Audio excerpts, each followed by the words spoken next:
చేసుకోగలమని వేమన ఆచరణ ఎలా చేయాలో ఒక మార్గాన్ని కూడా మనకి తెలియజేస్తున్నారు.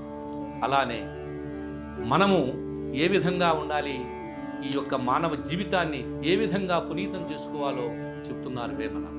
నీళ్ల మునగనేలా, అంతర్కరణ శుద్ధి చేయమంటాడు వేమన, దేహాన్ని కాదు.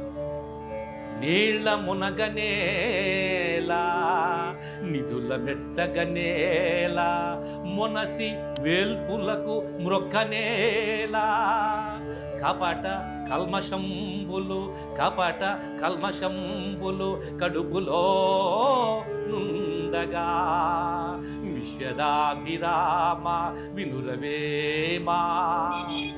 మనము అనేక తీర్థాలు, అనేక నదుల్లో, అనేక సముద్రాల్లో మనం మునుగుతూ ఉంటాం, అది లోక సహజం. కానీ వేమన అంతర్కరణ శుద్ధి చెప్తున్నాడు. వేమన నీలో ఉండేటటువంటి రాగద్వేష గుణాలు, కపటాలు ఇవన్నీ తీసేసేయి. అప్పుడు నీవు నిజమైనటువంటి యొక్క విషయంలో ఆ యొక్క ఎక్కడికి పోవాల్సిన పని లేదు.